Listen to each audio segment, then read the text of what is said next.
So hello everyone and welcome back to my YouTube channel. दोस्तों मैं लेकर आया हूं सभी के लिए लाइंस एंड एंगल्स का लेक्चर नंबर 2, जहां पर हमने सीखने हैं कुछ और तरह के कुछ एंगल्स और साथ ही जो हमने पहले लेक्चर में सभी कॉन्सेप्ट्स को सीखे, डिफरेंट टाइप्स ऑफ एंगल्स को सीखा और जितने भी जरूरी कॉन्सेप्ट्स थे उनकी इंप्लीमेंटेशन हम करेंगे इस लेक्चर के अंदर। दोस्तों इस लेक्चर के अंदर लगभग 8-10 एमसीक्यूज होंगे और मैं बहुत क्लियरली बता रहा हूं कि अगर आप लेक्चर नंबर 1 को देखकर नहीं आए इस लेक्चर के ऊपर तो इसको पहले बंद करिए, लेक्चर नंबर 1 पे जाइए, तभी इस पे आना, मजा तभी आएगा आपको। और उम्मीद मैं यही करता हूं कि आप सभी स्टूडेंट्स जो हैं वो घर बैठ के जो लेक्चर्स आ रहे हैं उन्हें अच्छे बेहतरीन तरीके से देख रहे होंगे, अपने नोट्स बना रहे होंगे। एक नोटबुक ले लीजिए और सेपरेटली उस पर मैथ्स का जो भी मैं बता रहा हूं आपको नोट डाउन करते रहें, सो दैट वापस से आपको वीडियो में आने की जरूरत ना पड़े। जब भी रिवीजन करनी हो, आपको नोट्स देखने हो अपने खुद के, हाँ जो भी मैं डाटा यहां पर लिख रहा हूं उसको आप सब नोट डाउन कर लो। अपनी भाषा में कुछ लिखना चाहते हो जो कि आपको फ्यूचर में याद रहे, आप वो भी नोट डाउन कर सकते हो। ये सिर्फ आपका पर्सनल डिसीजन है, बट मैं इतना जरूर बोलूंगा कि एक सेपरेट नोटबुक जरूर बना लीजिएगा। नोट्स मैथ के या जो भी एमसीक्यूज हैं, जो भी प्रैक्टिस में करवा रहा हूं, क्योंकि इसमें थ्योरेटिकल पोर्शन बहुत ज्यादा है, तो थ्योरेटिकल पोर्शन जो है ये एक बार कहीं ना कहीं आपको लिखना पड़ेगा। जितना ज्यादा लिखोगे उतना ज्यादा आपको याद रहेगा, तो नोट्स बनाना आपके लिए एक प्राइम रिक्वायरमेंट है। तो दोस्तों मैं आप सभी का बहुत शुक्रिया अदा भी करूंगा जिस तरह से आपने मेरी पहली वीडियो को रिस्पांस दिया। ऑलमोस्ट 11-12 हज़ार व्यू जो है उसके ऊपर क्रॉस हो चुका है और बहुत सारे यूट्यूब चैनल्स अभी भी ऐसे हैं जो 2020 से जिंदा थे, बड़े भी उनकी वीडियो के ऊपर, अगर मैं किसी एक सिंगल वीडियो के ऊपर बात करूँ तो इतना व्यू एक साथ नहीं आया होगा। चलो ये आपका प्यार है और इस प्यार को बरकरार रखिएगा और मैं भी बरकरार रखने की कोशिश करूंगा आप तक अपनी वीडियोस को पहुंचाना। साथ ही दोस्तों मैं बता दूं कि लेक्चर नंबर 1 का जो भी कॉन्सेप्ट थे वो सीखने के बाद आप अगर इन एमसीक्यूज के ऊपर आ रहे हो तो मैं ये उम्मीद करता हूं कि मुझे इसको समझाने की जरूरत नहीं पड़नी चाहिए। यानी कि कुछ एमसीक्यूज पढ़े होंगे, मेरे बोलने से पहले आप उनको खुद ट्राई करिएगा, देखिएगा कि आपसे खुद सॉल्व होते। कोई डाउट नहीं है, आप बिगिनर हो तो चीजों को सीखना ही है, मैं तो सिखाऊंगा ही, बट एक बार खुद ट्राई करनीगा। जितने ज्यादा खुद आप माइंड लगाओगे, अपनी दिमाग की प्रैक्टिस खुद करोगे और दिमाग से प्रैक्टिस करोगे और दिमाग की एक्सरसाइज करोगे, उतना ज्यादा आपके लिए बेहतर रहेगा। तो दोस्तों बिना समय गवाए आइए शुरुआत करते हैं। मेरा नाम है पंकिल कपूर, आप सब देख रहे हो मेरा यूट्यूब चैनल। लीजिए screenshot, then we will start.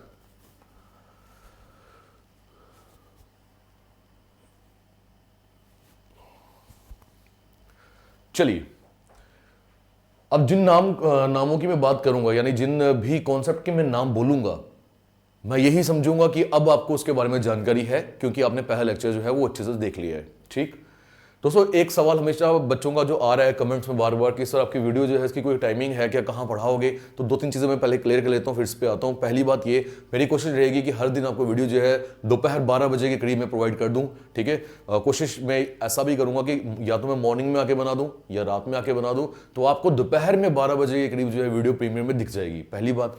बच्चे बोल रहे थे कुछ लाइव सेशंस के लिए, तो मैं अभी नहीं आ पाऊंगा, मैं बहुत क्लियरली बोल रहा हूँ, टाइट शेड्यूल है, ऑब्लिगेशंस है। मैं ये जो वीडियोस बना पा रहा हूँ ये मुझे मालूम है मैं कैसे बना पा रहा हूँ, तो वो भी पॉसिबल नहीं है। जब होगा आई विल टेल यू। तीसरी बात, जैसे मैं पहले कहीं पढ़ाता था तो स्टूडेंट का एक क्वेश्चन है कि सर अब आप वहाँ मिलोगे यहाँ मिलोगे क्या है, तो I am clearly telling you this is my final destination. यहाँ पर आपको मेरी एक्सक्लूसिव वीडियोज़ मिलेंगी और अगर कहीं पर है तो वो सब पुरानी है। जो भी न्यू वीडियोज़ होंगी सब कुछ अब आपको इसी चैनल के ऊपर मिलेगा। And the fourth one is, मेरे हिसाब से I have taught around near around 4-5,000 offline students. तो जितने वो ऑफलाइन स्टूडेंट्स पढ़े, अब उनके लिंक में जो बच्चे हैं उनको ऑब्वियसली वो तो ये बता रहे होंगे कि मैं ऑफलाइन पढ़ाता हूँ। ठीक है, तो वो बच्चे ऑफलाइन के लिए भी बार बार कॉल या मैसेज कर रहे हैं। मैं एक चीज़ और क्लियर कर दूं कि right now I am not teaching offline. Offline का मेरे पास बिल्कुल वक्त का जो है बोलो कमी है, शेड्यूल बहुत टाइट है, तो मैं नहीं पढ़ा रहा हूँ ऑफलाइन। ठीक है, लगभग पिछले 1 साल से नहीं पढ़ा रहा हूँ, तो अभी काफ़ी आगे वक्त तक मुझे नहीं लगता कि मैं ऑफलाइन पढ़ाऊंगा। तो अगर मेरे नाम पे कहीं पे ऑफलाइन पढ़ाया जा रहा है ये बोल के कि मैं आऊँगा आपको पढ़ाऊंगा एक वक्त के बाद, या पंकिल सर कहीं गए हुए हैं वो आ जाएंगे पढ़ाएंगे, आप समझ रहे होंगे मैं क्या कहना चाहता हूँ। तो I am clearly telling you, आप सभी को बता रहा हूँ, अपने कजन को वगैरह को बता देना, मैं ऑफलाइन नहीं पढ़ा रहा हूँ। ठीक है, अगर आपके कोई फ्रेंड्स वहाँ जा भी रहे मेरे नाम से तो कहीं नहीं पढ़ा रहा हूँ, आने वाले टाइम पर भी नहीं पढ़ाने वाला हूँ क्लियरली।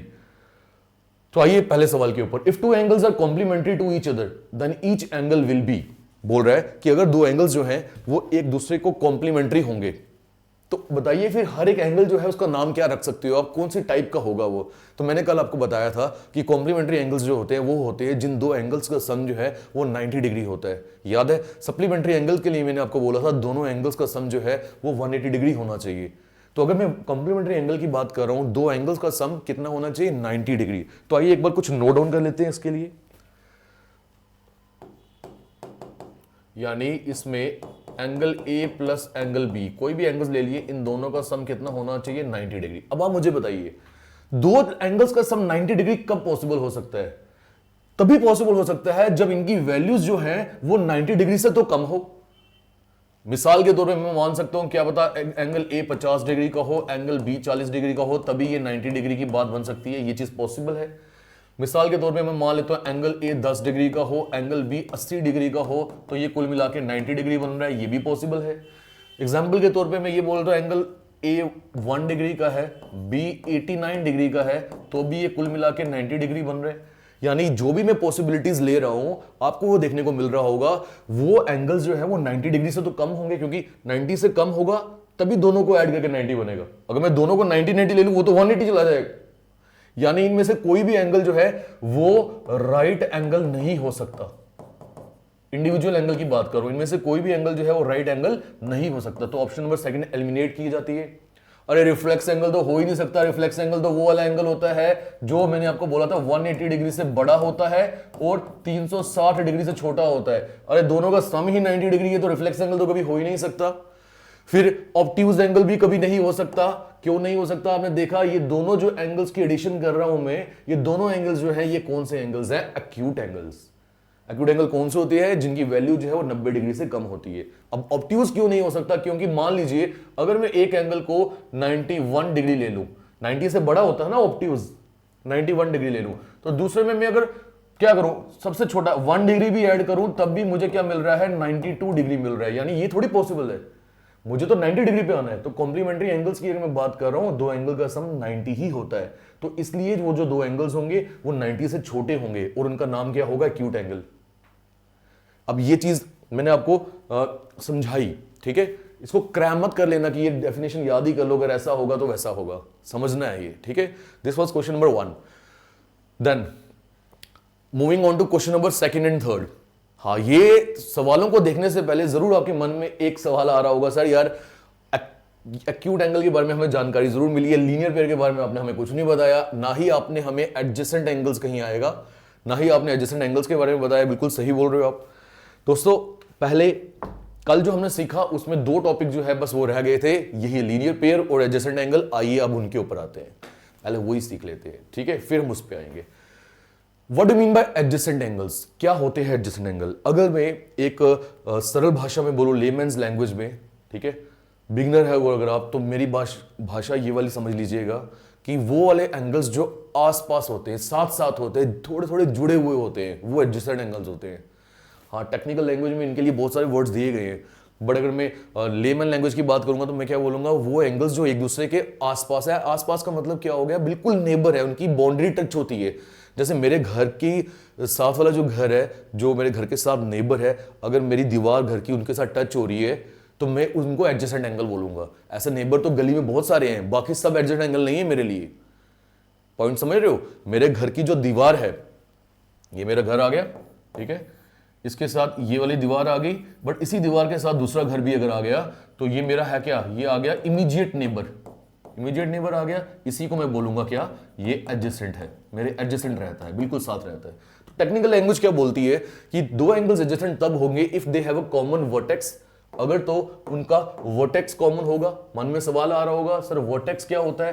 देखो भाई, वर्टेक्स वो होता है दो आप लाइंस को या रेस को जोड़ के जो एक पॉइंट बनता है, वो वर्टेक्स होता है। किनारा बोल सकते हो आप। जैसे मान लो एक लाइन ये है, एक लाइन ये है, ये यहां पर जुड़ रही है, तो ये वर्टेक्स होगा मेरा। ये जो एल्बो है ना, ये वर्टेक्स होगा मेरा। जहां लगती है तो बड़ी दर्द होती है, ठीक है? तो ये चीज आ गई वर्टेक्स। तो इन्होंने क्या बोला? They have a common vertex. देख रहे हो आप, कॉमन वर्टेक्स है। यहां पर जो एंगल 1 और एंगल 2 है दोस्तों, ये एडजेसेंट एंगल्स है। वही बता रहा हूं क्यों। इनके पास कॉमन वर्टेक्स होना चाहिए। They have a common arm, इनके पास कॉमन आर्म होनी चाहिए। वैसे जैसे मैंने बोला था कि हम मेरे और मेरे नेबर के बीच में एक कॉमन दीवार होनी चाहिए, घर की बात कर रहा हूं, तो ये आ गई हमारी क्या? Common arm. दिख रहे हो, ये लिखा है मैंने, common arm. The non common arms are on either side of common arm. और जो इनकी नॉन कॉमन साइड्स हैं इन एंगल की, देखो इस एंगल में एक एंगल जब बनता है हमेशा दो साइड से बनता है या नहीं? एक एंगल जब बनता है दो साइड से बनता है। तो ये बोल रहा है अब इस एंगल की एक तरफ जो साइड है वो कॉमन आ गई, दूसरी एंगल के लिए भी ये वाली साइड आ रही है, कॉमन आ गई। जो नॉन कॉमन आर्म है, एक ये वाली और एक ये वाली, यानी ये वाली एंड ये वाली, ये कॉमन के दोनों वाली साइड पे होंगी। The non common arms are on either side of common arm, यानी एक होगी कॉमन आर्म के इस तरफ, दूसरी होगी कॉमन आर्म के दूसरी तरफ। किनकी बात कर रहा हूं मैं? नॉन कॉमन आर्म्स की। तो इस केस में जो एंगल 1 और एंगल 2 होंगे मेरे भाई, वो क्या होंगे? Adjacent angles. क्लियर है? एक छोटी सी मैं क्विक रिवीजन दे रहा हूं। मैंने क्या बोला? एडजेसेंट एंगल्स क्या होते हैं? वो वाले एंगल्स जो आसपास होते हैं। टेक्निकल लैंग्वेज में अगर मैं बोलूं तो होते हैं ये जिनमें कॉमन वर्टेक्स होता है, ये देख रहे हो आप, जिनमें कॉमन आर्म होती है, और जो इनकी नॉन कॉमन आर्म्स होती है वो कॉमन आर्म के आगे पीछे पड़ी होती है, आइदर साइड, एक इस तरफ दूसरी इस तरफ। कौन? Non common arm. देख रहे हो? और देखो ये होगी टेक्निकल लैंग्वेज, क्योंकि इससे सवालों को बनाया जा सकता है। बट मैं आपको बोलूं कि अगर आप देखोगे, जब भी इस तरह से एंगल पड़े होंगे एक दूसरे के साथ, बीच में से एक लाइन निकल रही होगी, बाकी कुछ मत सोचना, तो वो जो आगे पीछे वाले एंगल होंगे, एक यहां और एक यहां, वो एडजेसेंट ही होंगे एक दूसरे के। मिसाल के तौर पर अगर मैं बहुत सारी एग्जांपल्स बनाने की कोशिश करूं तो ये लीजिए, ये ले लिया, एक एंगल ये बन रहा है और एक एंगल ये बन रहा है, तो ये भी एडजेसेंट एंगल्स है। क्यों? क्योंकि आगे कॉमन आर्म, ये आगे नॉन कॉमन आर्म, ये भी आगे नॉन कॉमन आर्म। ठीक है? तो यहां से निकल रही है कॉमन आर्म के इर्द गिर्द जो एंगल होंगे, एंगल 1 एंगल 2, ये एडजेसेंट एंगल होंगे। चलिए, मुझे लगता है आप समझ आ चुका होगा। Now moving on two angles of linear pair. अब एंगल्स ऑफ लीनियर पेयर क्या है? देखो, एडजेसेंट एंगल्स अगर आपको समझ आएगा तो ही लीनियर पेयर के बारे में समझ आएगी, क्योंकि ये इसकी एक्सटेंशन है। देखो, इस केस में क्या होता है, मैंने आपके सामने दो एग्जांपल्स रखी। एक एग्जांपल ये है जहां पर नॉन कॉमन आर्म की अगर मैं बात करूं, एक यहां पर है, दूसरी यहां पर है। बट अगर यही वाली नॉन कॉमन आर्म बिल्कुल इस लाइन पे आ जाती, कैसे? यही वाली नॉन कॉमन आर्म बिल्कुल इस लाइन पे आ जाती, तो होता क्या? हमारी नॉन कॉमन आर्म्स ऑपोजिट हो जाती, एक यहां और एक यहां। पॉइंट समझ रहे हो? इसको हटा देता हूं फिलहाल, जो कि मैंने यहां बनाया, देख रहे हो आप? उम्मीद करता हूं आपको पता चल रहा होगा। ये आ गई कॉमन आर्म, ये आ गई हमारी नॉन कॉमन आर्म, एंड ये भी आ गई हमारी नॉन कॉमन आर्म। तो कॉमन आर्म के दोनों तरफ आ गई नॉन कॉमन आर्म्स, और वर्टेक्स जो है इस केस में ऑब्वियसली वो यही है। मत सोचिएगा कि हमेशा एक त्रिकोण ही बनना चाहिए। ये वर्टेक्स वहीं पे है जहां पे साइड्स जुड़ती है, जहां पे ये वाली साइड जुड़ रही है, ये वर्टेक्स है। अगर मैं हाथ सीधा कर दूं तब भी तो जुड़ी है ना यहीं पे, ये वर्टेक्स तब भी होगा। तो ये वर्टेक्स आ गए हमारे पास। कौन सा वर्टेक्स है? Common vertex. तो इस केस में ये जो दो एंगल बन रहे हैं, एंगल एक्स और एंगल वाई, तो ये कौन से एंगल होंगे मेरे भाई? ये होंगे एडजेसेंट एंगल, होंगे एडजेसेंट एंगल। तो अब बट कंडीशन क्या है? लीनियर पेयर के लिए कंडीशन क्या है? पेयर ऑफ एडजेसेंट एंगल, यही एडजेसेंट एंगल जो आपने सीखे, whose non common sides are exactly opposite rays, जिसकी नॉन कॉमन साइड्स जो होंगी वो इस तरह से नहीं होगी, बल्कि एक दूसरे के एग्जैक्टली ऑपोजिट होंगी, उनको हम बोलेंगे angles of linear pair.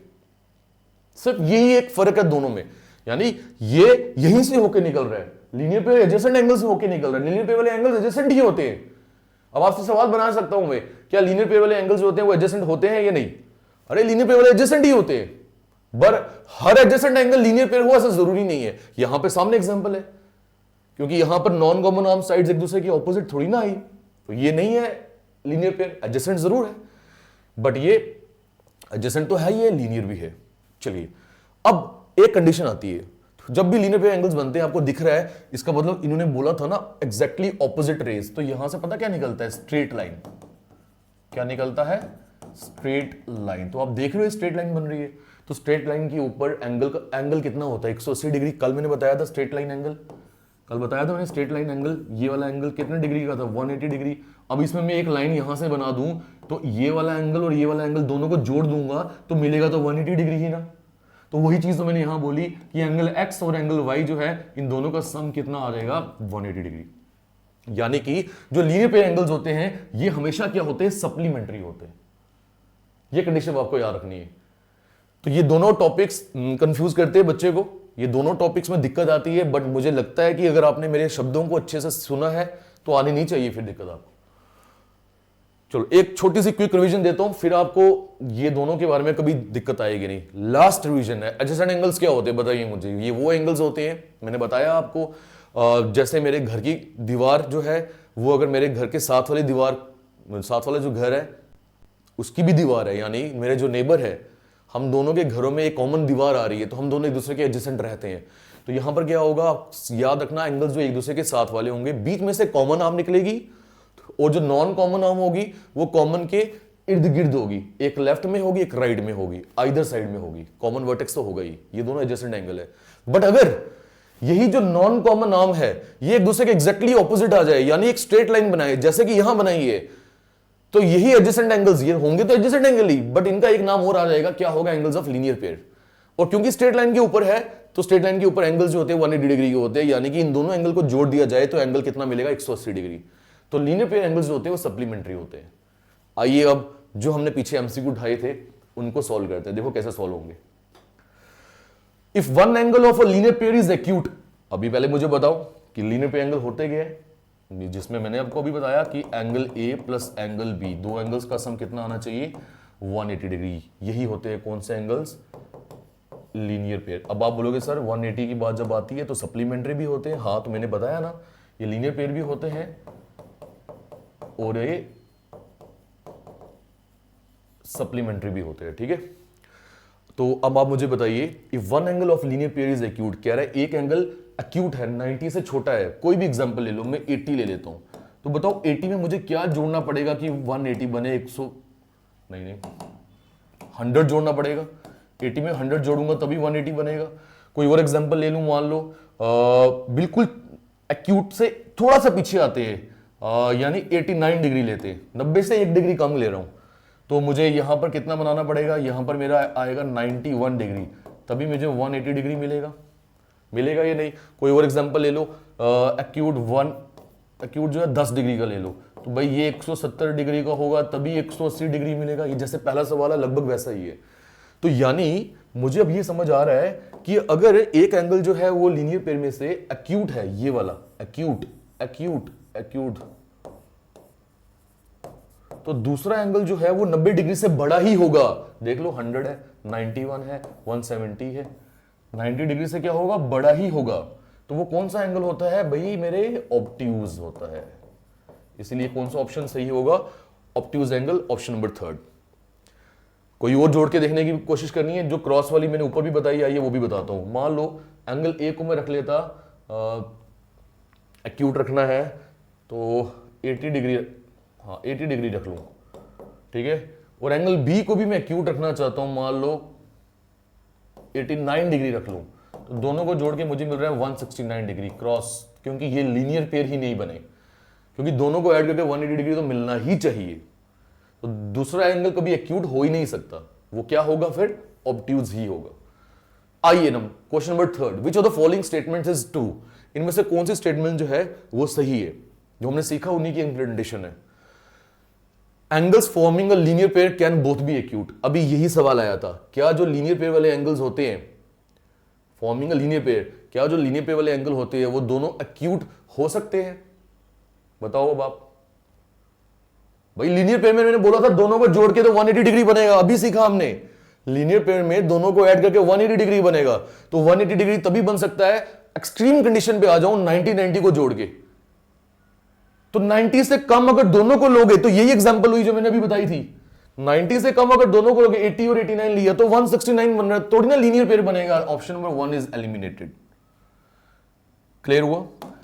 Angles forming a linear pair, मेरे भाई लीनियर पेयर की जब बात आ रही है तो मैंने आपको बोला वो 180 डिग्री होना चाहिए, तो एक्यूट एंगल जो होते हैं ये तो 90 से छोटे होते हैं। मैं कोई एग्जांपल ले लूं, मान लो एक 80 डिग्री ले लिया, दूसरा मैंने 70 डिग्री ले लिया, 80 और 70 150 डिग्री होंगे, वो 180 तो कभी बनेंगे नहीं, फिर तो दोनों एक्यूट नहीं हो सकते। बल्कि ये देखो मैंने बताया अभी कि एक एक्यूट होगा तो दूसरा ऑब्ट्यूज होगा, एक एक्यूट एक ऑब्ट्यूज वो चल सकता है, तभी बनेंगे वो एंगल्स ऑफ लीनियर पेयर। दूसरा, angles forming a linear pair are supplementary, exactly right. अभी मैंने बताया था कि जो लीनियर पेयर वाले एंगल्स होते हैं वो मेरे भाई सप्लीमेंट्री होते हैं, इनका सम 180 डिग्री होता है। ये बिल्कुल सही स्टेटमेंट है, ये बहुत इंपॉर्टेंट बहुत सही सवाल है, एसएससी में पूछा गया वो सवाल है ये।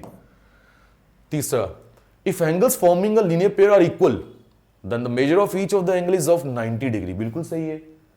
बिल्कुल सही है। इन्होंने बोला कि अगर जो लीनियर पेयर के एंगल्स हैं वो बराबर हैं, भाई मुझे ये समझ आ रही है कि एंगल्स ऑफ लीनियर पेयर जो होगा इनका सम जो होगा वो होगा 180 डिग्री। कह रहे हैं अगर ये दोनों बराबर हैं, तो अगर बराबर है इसका मतलब हर एंगल 90 डिग्री का होगा। हाँ सही है, देखो ना, क्योंकि 90 में 90 जोड़ूंगा तो ही मेरे पास 180 डिग्री आता है, तो ये स्टेटमेंट सही है। इसके अलावा किसी को भी ऐड कर लो, दो वैल्यूज को जोड़ के 180 डिग्री बन ही नहीं पाएगा, दो इक्वल वैल्यूज को जोड़ के, वो यही है, दो वैल्यूज को जोड़ के तो 180 बन सकता है, वो तो मैंने कितनी एग्जांपल्स दे दी आपको, बट दो इक्वल वैल्यूज को जोड़ के 180 डिग्री भी बन ही नहीं पाएगा, वो यही एग्जांपल आपके सामने, तब 90 डिग्री की ही बात आएगी, यानी थर्ड स्टेटमेंट भी सही है।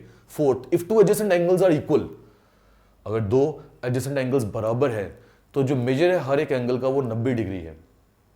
भाई देखो हर केस में ऐसा पॉसिबल नहीं है, हर केस में ऐसा पॉसिबल नहीं है, लीनियर पेयर वाले केस में ऐसा पॉसिबल है, वो मैंने अभी बताया था, बराबर थे और 90 डिग्री थे लीनियर पेयर वाले केस में, और लीनियर पेयर एक एडजेसेंट एंगल की ही टाइप है, बट हर केस में ऐसा पॉसिबल नहीं है।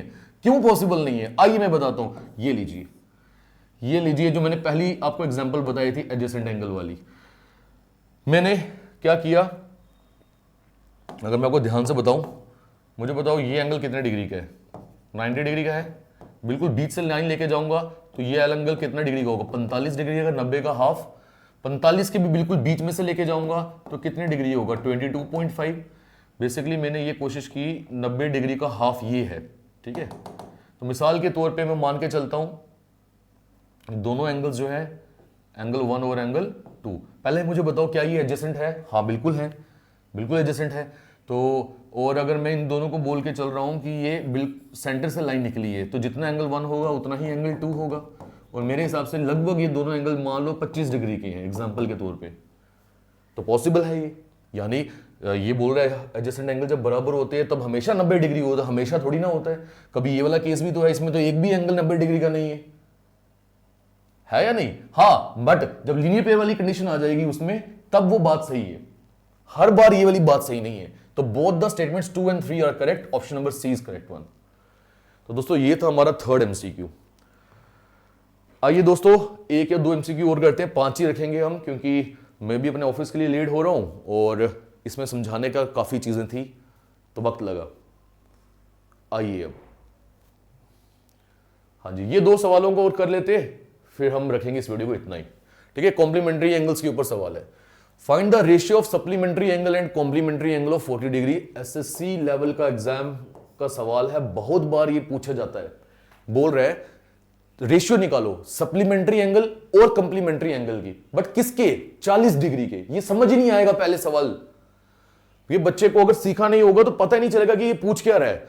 ये बोल रहा है कि आपको 40 डिग्री का पहले निकालना है सप्लीमेंट्री एंगल, फिर निकालना है कंप्लीमेंट्री एंगल, और उनकी रेशियो निकालनी है, ये पूछा इसने। यानी मुझे पहले ये देखना पड़ेगा कि 40 डिग्री के लिए ये आ गया 40 डिग्री, 8 बज गए मेरे भाई, ये आ गया 40 डिग्री। इसके लिए मुझे बताइए सप्लीमेंट्री एंगल क्या होगा। अगर मैं बात करूं सप्लीमेंट्री एंगल की,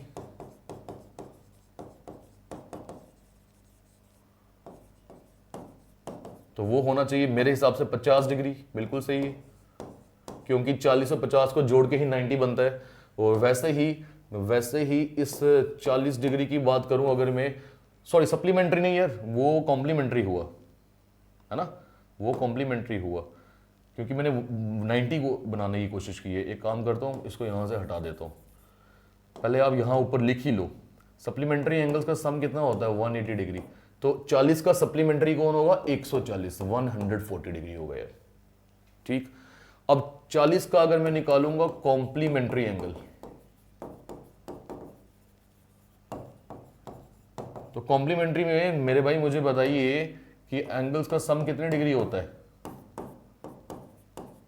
कॉम्प्लीमेंट्री में एंगल का सम 90 डिग्री होता है, यानी 40 के लिए कॉम्प्लीमेंट्री कौन होगा फिर 50 डिग्री होगा, ठीक है। लास्ट बार रिपीट करो, 40 के लिए सप्लीमेंट्री कौन हो गया 140, क्योंकि सप्लीमेंट्री एंगल्स का सम 40 और 140 180। वैसे ही 40 के लिए कॉम्प्लीमेंट्री एंगल कौन सा हो गया 50 डिग्री, क्योंकि 40 और 50 90 बनाएगा। अरे इन्होंने जो मेरे को रेशियो बोली वो किसकी बोली, वो नाम पहले जो लिया है वो किसका लिया, सप्लीमेंट्री का, बाद में लिया कॉम्प्लीमेंट्री का। इन्हीं दो वैल्यूज को उठाइए और इनकी रेशियो बनाइए, यानी कि ऊपर आएगा 140 डिग्री और नीचे आएगा 50 डिग्री। और अगर मैं इसकी रेशियो बनाने जाऊं तो 14/5 आ रहा है, जो कि आगे कटेगा नहीं। And which option will be correct one, the option third will be correct one. तो अब हमें ये पता चला, ये समझ आया बेसिकली ये 140 पता क्या था, ये था सप्लीमेंट्री, किसका, सप्लीमेंट्री ऑफ 40 डिग्री। और ये 50 क्या था, ये था कॉम्प्लीमेंट्री, किसका, 40 डिग्री का।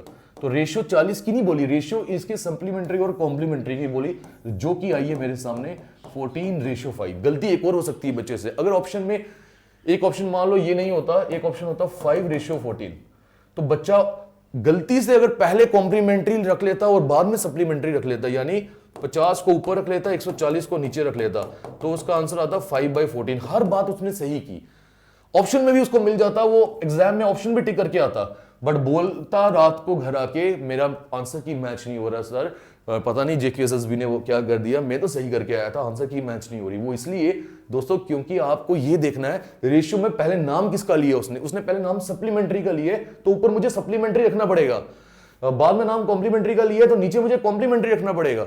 तो इसलिए रेशियो 14:5 सही है, ना कि 5:14 सही है। दोस्तों लास्ट क्वेश्चन पे मूव ऑन करते, जैसे सेकंड मेरी गाड़ी नहीं निकल जाए, सर को कॉल कर लेता हूं यार।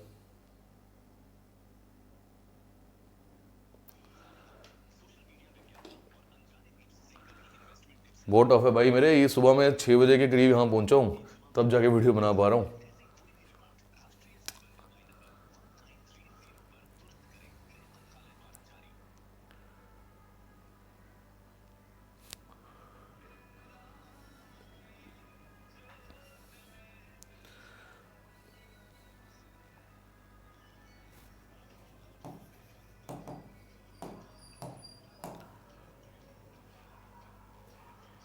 दोस्तों लास्ट क्वेश्चन है, जल्दी ये भी देख लो। Ratio of two complementary angles are 11:19, यानी अगर एक एंगल को मैं 11x रख लूं तो दूसरे को मुझे 19x रखना है, क्योंकि 11:19 है, ठीक है।